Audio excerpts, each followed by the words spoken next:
சித்தர் வழிபாடுனா என்ன அப்படின்றத பற்றின புரிதல் நமக்கு எந்த அளவுக்கு இருக்கு? சிவவாக்கியரை பொறுத்த வரைக்கும் பெண் ஆசை கூடாது அப்படின்னு சொல்றதை விட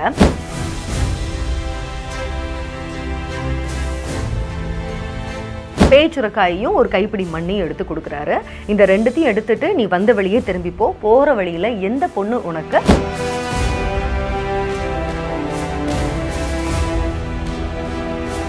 இந்த கோவில் குளம் எல்லாமே வந்து ஒரு நாள் இல்லைன்னா ஒரு நாள் அழிஞ்சு போயிடும். ஆனா நம்மளோட மனசுல இது வந்து ஆல்மோஸ்ட் ஒரு சூப்பர் ஸ்டாரோட டைலாக் மாதிரி தான் இருக்கு. ஒருத்தவங்க பிறந்தா தீட்டு, அதே மாதிரி இறந்தாலும் தீட்டு அப்படின்லாம் சொல்றீங்களே, இந்த தீட்டு அப்படின்றது எங்கிருந்து வந்தது?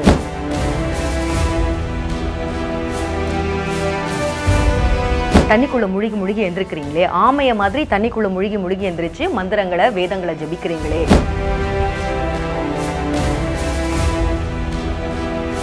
முட்டாள் மக்களா இருக்கீங்க. நீங்க இதன் மூலமா கடவுளை பார்ப்பீங்க அப்படின்னு நினைச்சீங்கன்னா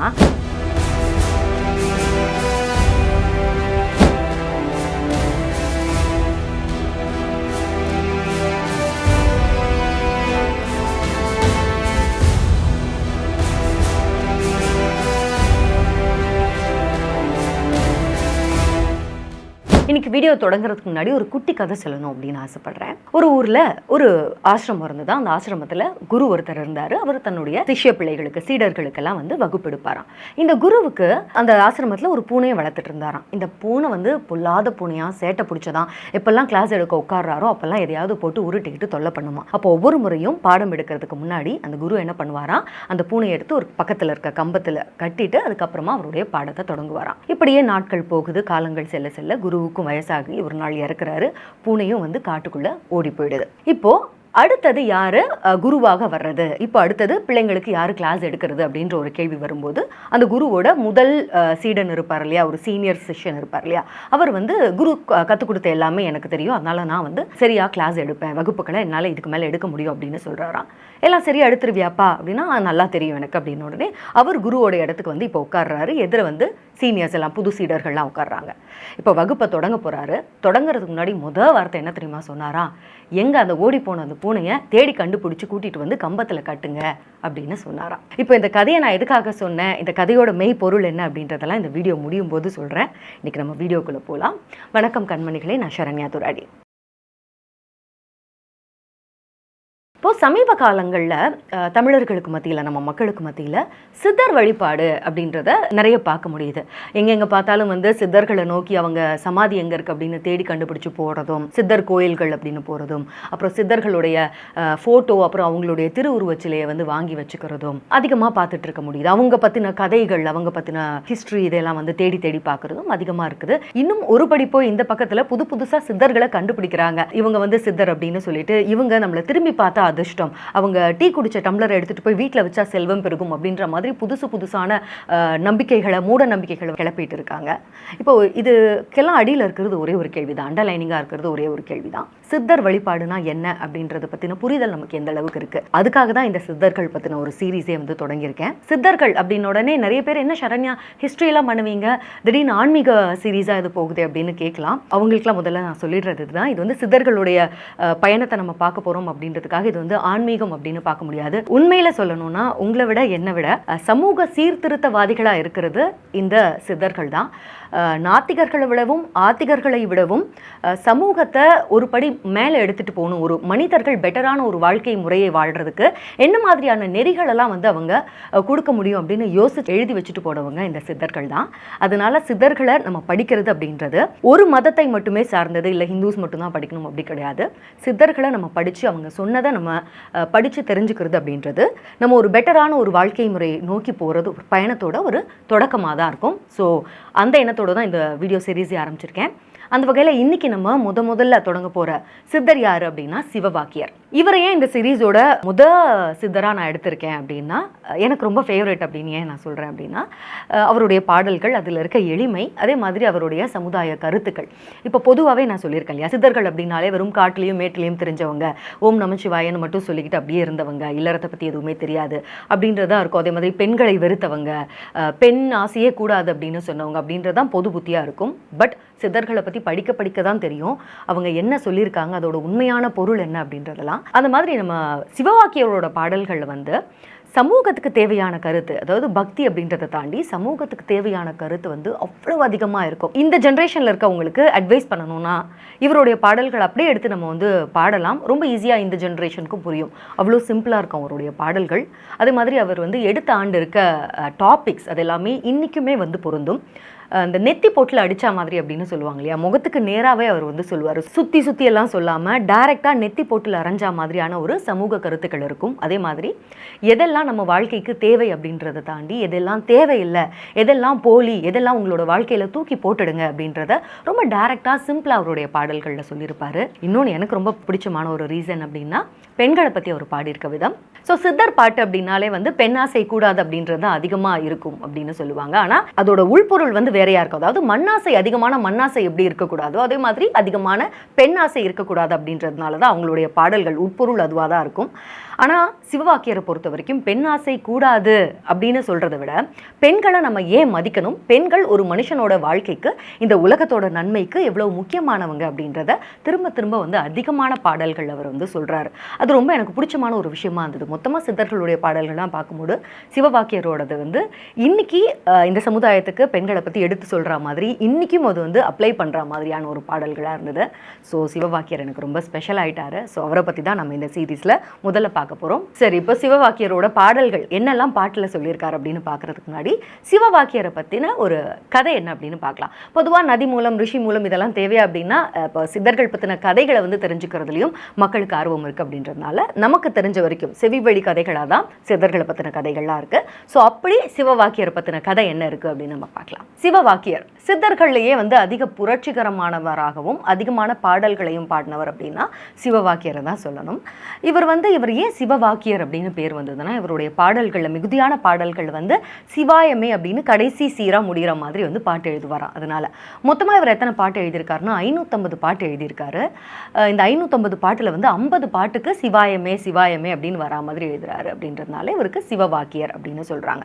அது மட்டும் இல்லாமல் இன்னொரு நம்பிக்கையும் இருக்குது. இவருக்கு பிறக்கும் போதே சிவ அப்படின்னு சொல்லிக்கிட்டே உச்சரிச்சுக்கிட்டே பிறந்தாரு, அதனால இவருக்கு சிவவாக்கியர்னு அவங்களுடைய அப்பா அம்மா பேர் வச்சாங்க அப்படின்றது இன்னொரு மாதிரியான ஒரு நம்பிக்கை. இப்போ இவர் வந்து சிம்ம ராசி மக நட்சத்திரத்தில் பிறந்த ஒரு சித்தர். இப்போ அந்த ராசிக்காரங்களுக்கு ஒரு இடத்துல இருக்க மாட்டாங்களாம், அடுத்தடுத்து போய்கிட்டே இருப்பாங்களா, அவங்க வந்து மூவ் ஆகிட்டே இருக்க ஒரு ராசிக்காரங்க அப்படின்னு சொல்றாங்க. அந்த வகையில் சிவவாக்கியர் சின்ன வயசுல இருந்தே ஒரு இடத்துல வந்து தங்கவே மாட்டாராம். ஏதோ ஒரு விஷயத்தை நோக்கி அவர் தேடுதல் இருந்துகிட்டே இருக்குமா, தேடிக்கிட்டே இருப்பாரு, அடுத்தடுத்த இடத்துக்கு போய்கிட்டே இருப்பாராம். இப்படியாக அவர் ரொம்ப சின்ன வயசுல என்ன பண்றாருன்னா தேடி காசிக்கு போயிடுறாரு. காசியில போய் அங்க ஒரு சித்தர் அவர் அங்க சந்திக்கிறாரு. அவர் வந்து சக்கிலிய சித்தர் அப்படின்னு. சக்கிலிய சித்தர் அப்படின்றவர் என்னன்னா அவருடைய குலம் அப்படின்றது செருப்பு தைக்கிற தொழில், அந்த குலத்திலிருந்து வந்த ஒரு சித்தர் அப்படின்றதுனால இவரை சக்கிலிய சித்தர் அப்படின்னு சொல்றாங்க. இவர் வந்து பிராணயாமம் அப்படின்னு சொல்லுவாங்க இல்லையா, அதுல சிறந்தவர். பிராணயாமம் அப்படின்னா தன்னுடைய மூச்சு காட்ட கட்டுப்படுத்துறது. இதுதான் வந்து வாசி யோகத்தோட முக்கியமான ஒரு நிலை. தன்னுடைய மூச்சை வந்து அடக்கிறது தான் முக்கியமான ஒரு நிலை அப்படின்னு சொல்லுவாங்க. ஸோ இதை வந்து அவர்கிட்ட கத்துக்கிறாரு. இப்போ சக்கிலிய சித்தர்கிட்ட வந்து நம்ம சிவவாக்கியர் புலம்ப தொடங்குறாரு. இந்த மாதிரி ஐயா, எனக்கு என்னவோ மனசு வந்து நிதானமாவே இல்லை, என்னுடைய மனசு எதையோ நோக்கி தேடிக்கிட்டே இருக்கு, என்னால் எங்கேயுமே ஒரு இடத்துல வந்து நிலையா இருக்க முடியல, என்ன காரணமா இருக்கும் அப்படின்னு கேட்குறாரு. அதுக்கு சக்கிலிய சித்தர் இவர் ஒரு நல்லா டீப்பா இவரை பார்த்துட்டு அவர் வந்து சொல்றாரு, உங்களை பார்க்கும்போது எனக்கு தெரியுது, இப்போ எடுத்த உடனே நீங்க வந்து துறவரம்லாம் நீங்கள் நினச்சப்பெல்லாம் என்னால் துறவரம்லாம் உனக்கு கிடைச்சிடாது, அதுக்கு முன்னாடி நீ இல்லறம் என்ன அப்படின்னு அனுபவிக்கணும். எடுத்த உடனே அவர் என்ன சொல்கிறாரு, எடுத்த உடனே சின்ன வயசு, ரொம்ப சின்ன வயசுப்பா உனக்கு, நீ துறவரம் போகிறதுக்கு முன்னாடி இல்லறம்னா என்ன அப்படின்னு வந்து தெரிஞ்சுக்கணும். அதுக்கு என்ன பண்ணுறாரு அப்படின்னா பேச்சுரக்காயையும் ஒரு கைப்பிடி மண்ணையும் எடுத்து கொடுக்குறாரு. இந்த ரெண்டுத்தையும் எடுத்துட்டு நீ வந்த வழியே திரும்பிப்போ, போகிற வழியில் எந்த பொண்ணு உனக்கு இந்த பேய் சுரக்காயும் மண்ணையும் வச்சு உனக்கு நல்ல ஒரு ருசியான ஒரு சாப்பாட்டை வந்து செஞ்சு கொடுக்குறாங்களோ அவங்களோட நீ வந்து இல்லறத்தை தொடங்கு, அதுக்கப்புறமா துறவரம் உனக்கு மெய்ப்பொருள் என்னன்னு தானாகவே தெரியும் அப்படின்னு சொல்லி அனுப்பி வச்சிடுறாரு.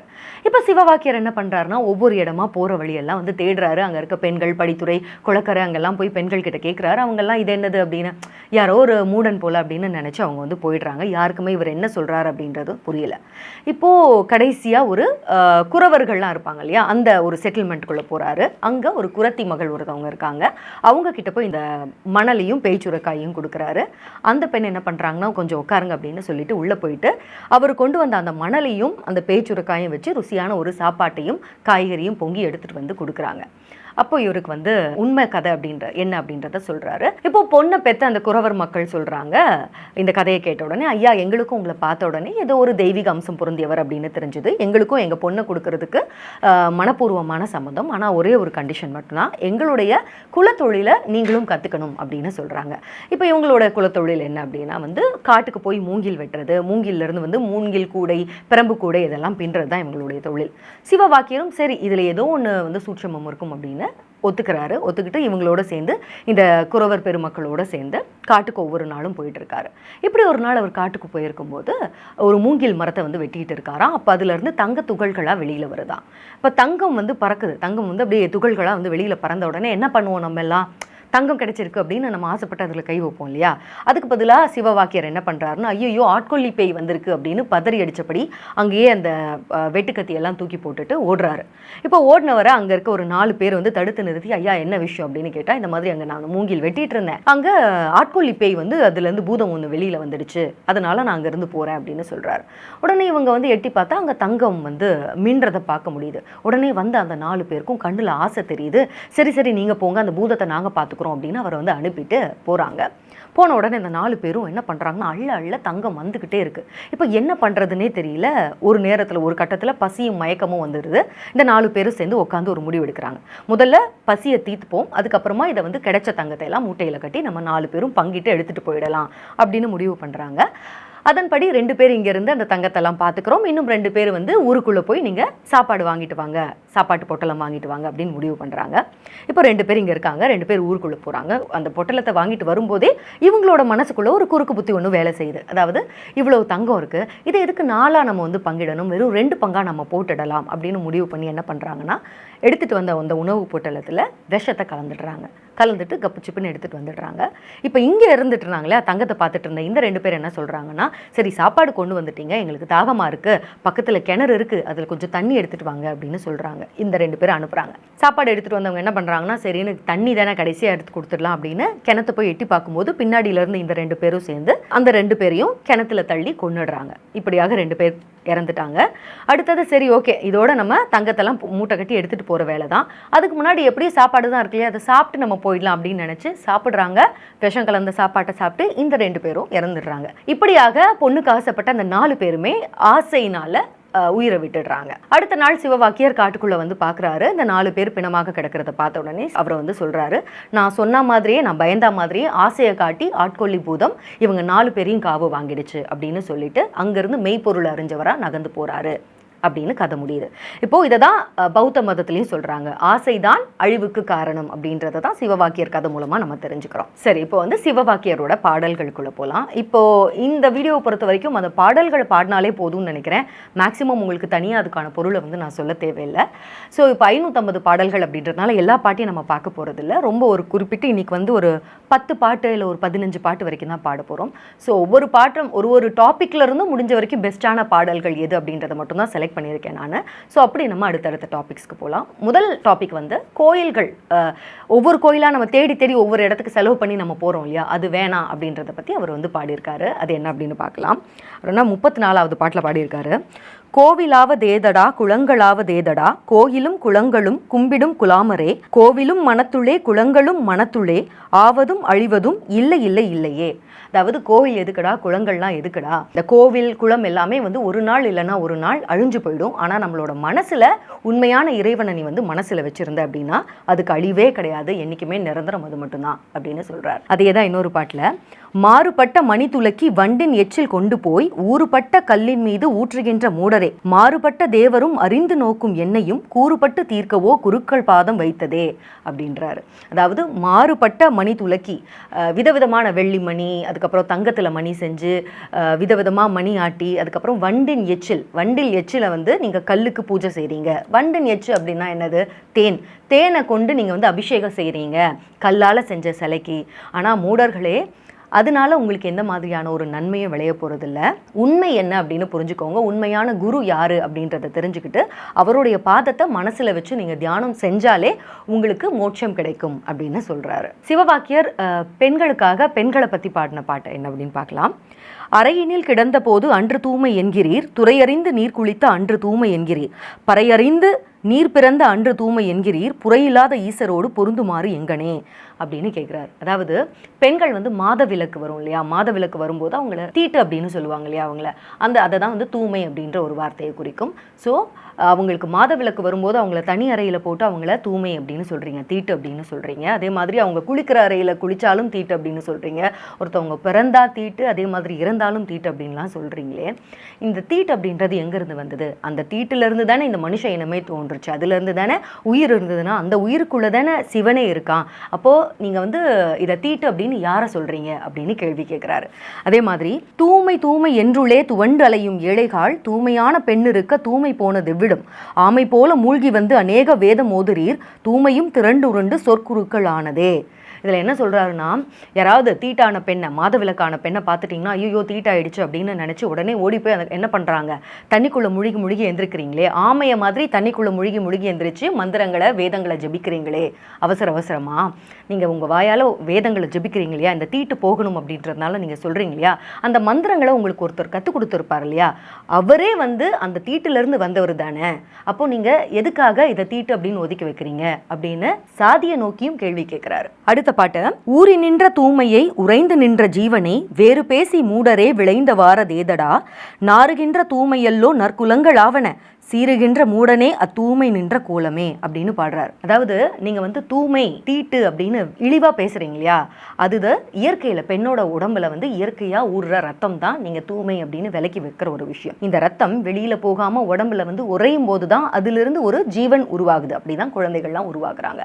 ஏன் நீங்கள் வந்து நற்குலத்தில் பிறந்தவங்க, அதாவது உயர்ந்த ஜாதியில் பிறந்தவங்க, ரொம்ப பவித்திரமானவங்க, தூய்மையானவங்க அப்படின்லாம் நீங்கள் நினைக்கிறீங்க இல்லையா, அப்படி நீங்கள் சொல்கிறவங்களே இந்த தீட்டு ரத்தத்திலிருந்து உருவானவங்க தான் அப்படின்னும் போது ஏன் நீ அது தீட்டு, இதை தொட்டா தீட்டு, அதை தொட்டா தீட்டு அப்படின்னு எதை விலக்கி வைக்கிற, இதுல எது பவித்திரம் இல்லாதது அப்படின்னு கேள்வி கேட்கிறார். அதே மாதிரி வெறும் தீட்டு வந்த பெண்களை பத்தி மட்டும் பேசல, தீட்டு வந்த பெண்கள் இந்த தேசத்தோட வளர்ச்சிக்கு எவ்வளவு முக்கியம் அப்படின்றத பத்தியும் பாடியிருக்காரு அவருடைய 138வது பாட்டுல. தூய்மை கண்டு நின்ற பெண்ணின் தூய்மைதானும் ஊரியே, சீமையெங்கும் ஆணும் பெண்ணும் சேர்ந்து உலகம் கண்டதே, தூய்மைதானும் ஆசையாய் துறந்திருந்த சீவனை தூய்மையற்று கொண்டிருந்த தேசமேது தேசமே. அதாவது மாதவிலக்கு கண்டு நின்ற பெண்ணின் தூய்மையில் ஊறித்தான் ஆணும் பெண்ணும் சேர்ந்து இந்த ஒரு உயிரை உருவாக்குறாங்க. சிம்பிளா சொல்லணும் அப்படின்னா, ஒரு பீரியட்ஸ் வருது ஒரு பொண்ணுக்கு அப்படின்னா, அந்த பீரியட்ஸ் வர பொண்ணால தான் ஒரு கருமுட்டையை உற்பத்தி பண்ண முடியும். ஒரு கருமுட்டையை உற்பத்தி பண்ற பொண்ணால தான் ஒரு ஜீவனை பெத்தெடுக்க முடியும். அப்படின்னும் போது மாதவிலக்கு வர பெண்களை நீங்க வந்து தூய்மை தீட்டு தீட்டு அப்படின்னு ஒதுக்கி வைக்கிறதுனால ஒரு நாட்டை வந்து உருவாக்கிட முடியுமா? எங்களுக்கு ஏதாவது ஒரு தேசத்தை காட்டுங்க, இந்த மாதிரி தீட்டு இல்லாத ஒரு பெண்ணை வச்சுக்கிட்டு ஒரு உயிரை உருவாக்கின ஒரு தேசத்தை காட்டுங்க அப்படின்னு கேட்கிறாரு.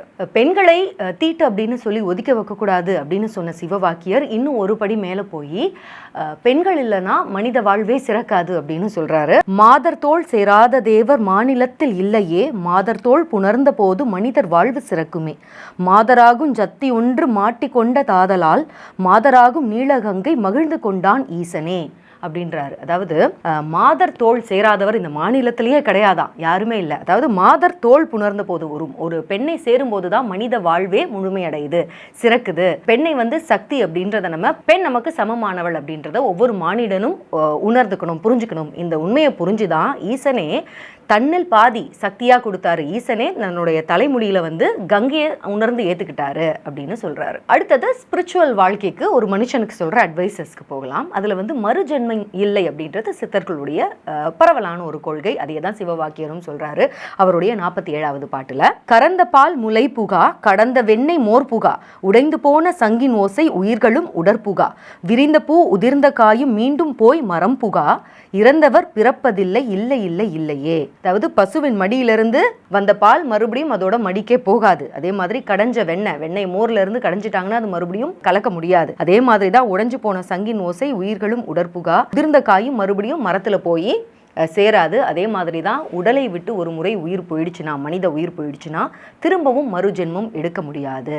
திரும்பவும் உயிருக்கு ஜென்மம் அப்படின்றது கிடையாது. அதனால மறுஜென்மம் இருக்கு அப்படின்றத நம்பிக்கிட்டு கோயிலா போய் மறுஜென்மத்தை வேண்டி தெரியாதீங்க மூடர்களே அப்படின்னு சொல்றார். அதே மாதிரி உருவ வழிபாடு பத்தியும் புறப்பூசைகள் செய்கிறவங்க பற்றியும், அதாவது வெறும் பூசைகளும் மந்திரங்களும் மட்டுமே செஞ்சு கடவுளை பார்த்துடலாம் அப்படின்னு நினைக்கிறவங்கள பற்றியும் அவருடைய பாடல்களில் பாடியிருக்காரு. காலை மாலை நீரிலே முழுகும் அந்த மூடர்கள், காலை மாலை நீரிலே கிடந்த தேரை என்பெரும், காலமே எழுந்திருந்து கண்கள் மூன்றில் ஒன்றினால் மூலமே நினைப்பராகில் முத்தி சித்தி ஆகுமே அப்படின்றாரு. அதாவது காலையும் மாலையும், காலையில சாயந்தரம் 2 வேளையும் தினமும் போய் முழுகி தண்ணியில் எந்திரிக்கிறீங்களே, நீங்க முட்டாள் மக்களா இருக்கீங்க. நீங்கள் இதன் மூலமாக கடவுளை பார்ப்பீங்க அப்படின்னு நினச்சிங்கன்னா, காலையிலேருந்து மாலை வரைக்கும் தண்ணிக்குள்ளவே இருக்குது இல்லையா தேரை, தவளை. அந்த தவளை உங்களை விட வேகமாக கடவுளை பார்த்துடும் இல்லையா. அதனால வெறும் குளிக்கிறது மட்டுமே, நம்ம குளிச்சு சுத்தமாக இருந்தால் மட்டும் கடவுளை பார்த்துடும் அப்படின்னு நினைக்காதீங்க. காலம்பரவே, அதாவது காலையிலே சீக்கிரமாக எந்திரிச்சு முக்கண் அப்படின்றது நெத்திக்கு நடுவில் இறைவனை நினச்சி, ஈசனை நினச்சி நீங்கள் தியானத்தில் உட்கார்ந்தீங்கன்னா உங்களுக்கு முக்தி கிடைக்கும், சித்தி கிடைக்கும் அப்படின்னு சொல்கிறாரு. அதே மாதிரி இந்த உருவ வழிபாடும் கூடாது அப்படின்றத 433வது பாட்டில் சொல்கிறாரு. ஓசையுள்ள கல்லை நீர் உடைத்து 2ஆய் செய்துமே, வாசலில் பதித்த கல்லை மழுங்கவே மிதிக்கிறீர், பூசனைக்கு வைத்த கல்லில் பூவும் நீரும் சாத்துறீர், ஈசனுக்கு உகந்த கல் எந்த கல்லு சொல்லுமே அப்படின்றார். அதாவது தட்னா சத்த வர ஒரு கல் இருக்குதான், ஒரு பாறையை 2ஆ உடைக்கிறாங்களாம் மனுஷன். ஒரு பாறையை 2ஆ உடைச்சு ஒன்றை படிக்கட்டா போட்டுடுறாங்க ஒரு கருங்கல்ல, இன்னொரு கல்ல தெய்வம் அப்படின்னு அதுல சிலை செஞ்சிடுறாங்க. ஒரு கல்ல படிக்கட்டாக்கி அதுல தினமும் மனுஷங்க காலால் மிதிப்படுது அந்த கல். இன்னொரு கல் என்ன ஆகுதுன்னா அதுக்கு தினமும் அபிஷேகமும் சந்தனமும் பன்னீருமா ஊத்துறீங்க.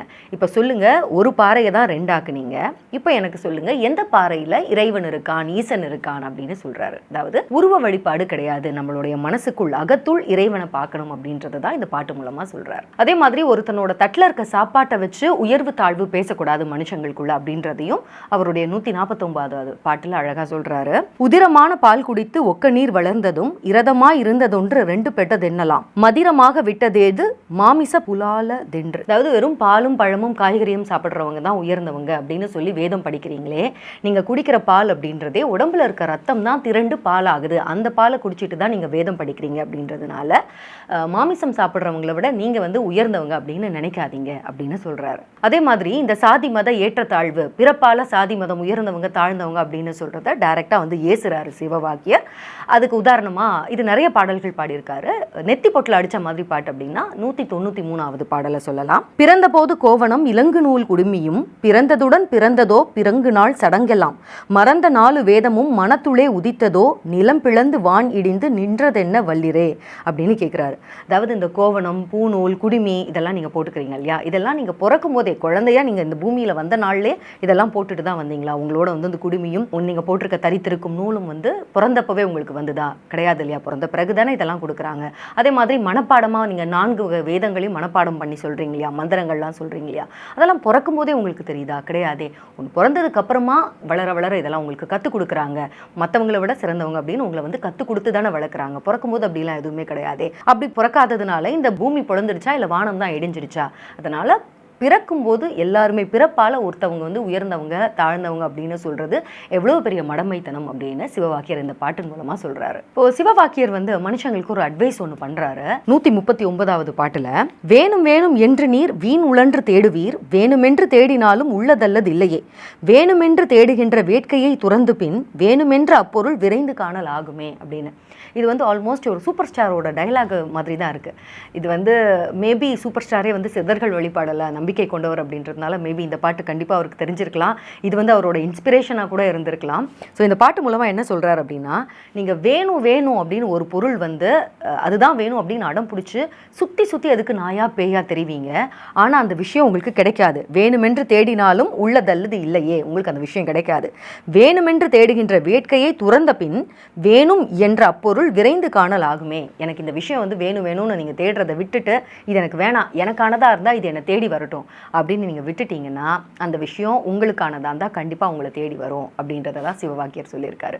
அதாவது ஒரு டைலாக் சொல்லணும்னா, கிடைக்கிறது கிடைக்காம இருக்காது, கிடைக்காம இருக்கிறது கிடைக்காது அப்படின்னு வந்து தலைவர் ஒரு படத்தில் சொல்லியிருப்பாரு. ஸோ அதுதான் இந்த பாட்டில் நமக்கு தெரியுது. சரி, இப்படியாக வந்து சிவவாக்கியருடைய பாடல்கள் நம்ம பார்த்தோம். இப்படியா நிறைய பாட்டு எழுதியிருக்காரு. ரொம்ப கொஞ்சம் தான் அவரோட பாடல்களில் வந்து ஒரு பானை சோத்துக்கு ஒரு சோறு பதம் அப்படின்ற மாதிரி 550 பாட்டுலேருந்து குறைஞ்சபட்சம் நம்ம ஒரு 10-12 பாட்டு பார்த்துருப்போம் அப்படின்னு நினைக்கிறேன். ஸோ இதுலேருந்தே சிவவாக்கியர் என்ன சொல்லியிருக்காரு அப்படின்ற ஒரு அவுட்லைன் தெரிஞ்சிருக்கும். ஸோ ஏற்கனவே சொன்ன மாதிரி இந்த ஒரு கதை ஒன்று சொன்னேன் இல்லையா? சரி, இப்போ அந்த கதையோட உண்மையான அர்த்தத்துக்கு வரலாம். இந்த பூனையை வந்து முதல்ல தேடி பிடிச்சி கட்டுங்க அப்படின்னு அந்த சீடன் சொன்னார் இல்லையா? அந்த மாதிரி தான் இன்னைக்கு நம்ம கண்மூடித்தனமாக ஃபாலோ பண்ணுற மூட பழக்க வழக்கங்களும். நம்மளுடைய மனுஷன் வந்து மதம் அப்படின்றது எதுக்காக கண்டுபிடிச்சாங்க? ஆதி மனுஷனுக்கு நதிக்கரை செட்டில்மெண்ட்ஸ்லாம் வந்ததுக்கப்புறமா பயம்னு வந்துதான். அந்த பயத்தை போக்குறதுக்கு ஏதாவது ஒன்று ஒரு பிடிப்பு வேணும் இல்லையா? வாழ்க்கைக்கு ஒரு பற்று இருந்தால் தானே வாழ்க்கையை வந்து அடுத்தடுத்த கட்டத்துக்கு எடுத்துகிட்டு போக முடியும். அதுக்காக தான் சமயம், பக்குவப்படுத்துதல் அப்படின்னு ஒரு விஷயம் வந்தது.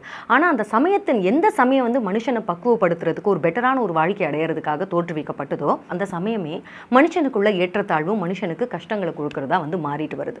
ஸோ இந்த மாதிரியான நேரத்தில் எதுக்காக உண்மையிலேயே நம்ம வந்து இறைவன் எங்கே இருக்கிறாரு, எதுக்காக நமக்கு இறைவன் வேணும் அப்படின்றதெல்லாம் நம்ம புரிஞ்சுக்கணும்னா இந்த மாதிரியான சித்தர்களுடைய பாடல்கள் இப்போதைய காலகட்டத்துக்கு மிக மிக அவசியமாகுது. அதனால கண்மூடித்தனமான சம்பிரதாயங்களை நீங்கள் ஃபாலோ பண்ணாதீங்க அப்படின்னு சொல்கிறதுக்காக தான் உங்களுக்கு அந்த பூனை கதையை சொன்னேன்.